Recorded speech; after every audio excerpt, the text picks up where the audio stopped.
Assalamualaikum warahmatullahi wabarakatuh. Perkenalkan, nama saya Deriski Eka Putri dengan NIM 2248201047 dari kelas 6A. Saya akan membuat video untuk mata kuliah nutrasetikal dari dosen pengampu Pak Hari. Baik, yang pertama itu pengertian nutrasetikal. Nutrasetikal adalah jenis makanan yang memiliki manfaat untuk kesehatan secara medis, termasuk pencegahan dan pengobatan penyakit. Nutrasetikal merupakan penggabungan antara kata nutrisi dan farmasetikal yang bermakna segala macam bentuk makanan yang mempunyai efek bagi kesehatan dan digunakan untuk tujuan preventif dan juga membantu penyembuhan berbagai penyakit. Para peneliti menemukan ratusan senyawa yang memiliki fungsi kesehatan bagi tubuh sebagai temuan baru di bidang fitokimia, zat kimia tanaman non-nutritif yang memiliki khasiat perlindungan atau khasiat pencegahan penyakit di dalam makanan. Nutrasetikal di era postgenomik. Terdapat 3 faktor yang dapat mempengaruhi kerja nutrasetikal dalam tubuh. 1. Variabilitas dosis yang dikonsumsi dalam makanan akibat faktor. 2. Faktor jenis kelamin. 3. Usia, lingkungan, dan lain-lain. Interaksi antara reseptor ligan merupakan landasan utama dalam nutrasetikal. Makanan mengandung banyak zat yang dapat mengingat reseptor, diantaranya asam eikosapenteonat yang terkandung dalam minyak ikan, theaflavin yang terkandung dalam teh dan anti-apoptis, kurkumin dan asam ursolat menjadi jalur apoptis dalam sel tumor. Nutrien yang paling banyak dikenal mengandung antioksidan dan vitamin, contohnya seperti vitamin E mencegah penyakit Parkinson dan vitamin C mengandung antioksidan dan dapat menembus penghambat darah otak, begitupun kombinasi vitamin lainnya. Selanjutnya, fitokimia atau karotenoid. Fitokimia atau kadang disebut juga fitonutrien adalah senyawa kimia alami yang diproduksi oleh tumbuhan. Istilah fito berasal dari bahasa Yunani yang berarti tumbuhan. Jadi secara sederhana, fitokimia adalah bahan kimia yang berasal dari tumbuhan. Fitokimia merupakan bahan kimia kompleks terutama pada buah-buahan dan sayur.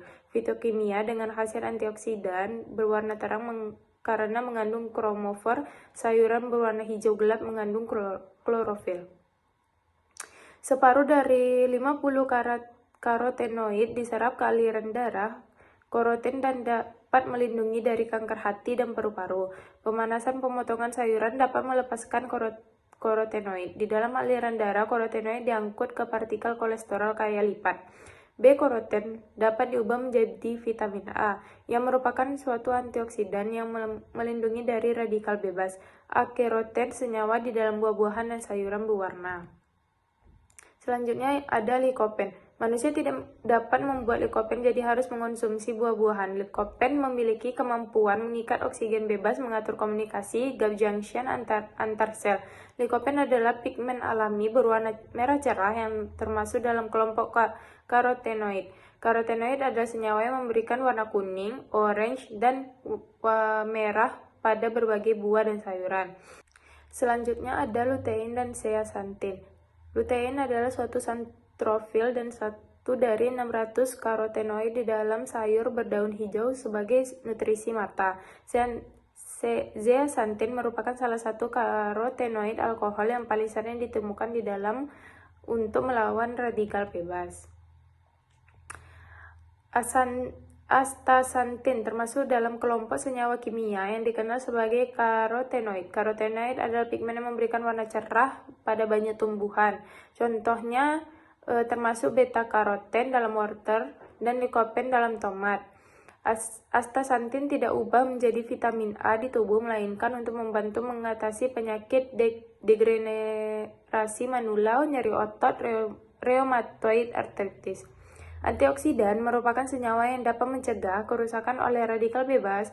Antioksidan dalam makanan berupa molekul tambahan seperti vitamin. Antioksidan juga ditemukan di dalam minyak sayur. Jenis-jenis produk bahan alam yang digunakan sebagai nutrasetikal. 1.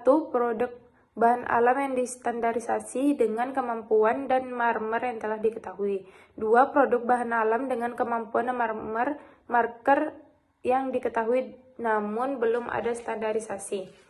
Kerusakan bahan pangan. Bahan pangan dibiarkan di udara terbuka akan mengalami kerusakan. Faktor yang mempengaruhi kerusakan adalah jenis bahan pangan dan kondisi lingkungan. Tanda-tanda kerusakannya itu tekstur dari keras menjadi lunak, contohnya kentang. Tekstur dari lunak menjadi keras, contohnya tepung.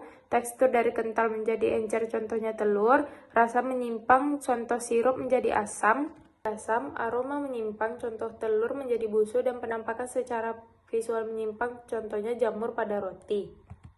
Klasifikasi bahan pangan dikelompokkan menjadi 3 berdasarkan dari kerusakannya. 1. Bahan pangan mudah rusak, contohnya susu, ikan, dan telur. 2. Bahan pangan agak mudah rusak, contohnya sayuran dan buah-buahan. 3. Bahan pangan tidak mudah rusak, contohnya sereal dan kacang-kacangan. Bahan pangan dapat mengalami kerusakan karena pertumbuhan mikroba, aktivitas enzim, aktivitas serangga, atau parasit kandungan air dalam bahan pangan, suhu, udara, sinar, dan waktu penyimpanan. Jenis kerusakan diantaranya kerusakan mikrobiologis, mekanis, fisik, kimia, dan biologis. Untuk mencegah kerusakan bahan pangan, langkah-langkahnya adalah 1. Pengawetan suhu. Penggunaan suhu tinggi merupakan metode pengawetan makanan yang efektif untuk mencegah kerusakan karena dapat membunuh mikroorganisme, patogen, dan menginaktifkan enzim yang menyebabkan kerusakan. Beberapa metode pengawetan dengan suhu tinggi meliputi pasteurisasi, pengalengan atau canning, dan blanchisir atau blanching.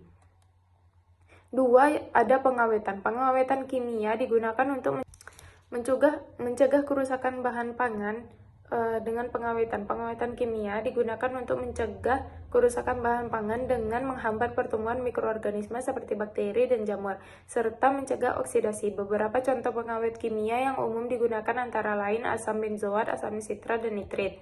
Yang ketiga, ada pengeringan. Pengeringan adalah metode pengawetan bahan pangan yang efektif untuk mencegah kerusakan dengan cara mengurangi kadar air dan pertumbuhan mikroorganisme seperti bakteri, jamur, dan ragi yang akan terhambat, sehingga bahan pangan menjadi lebih tahan lama.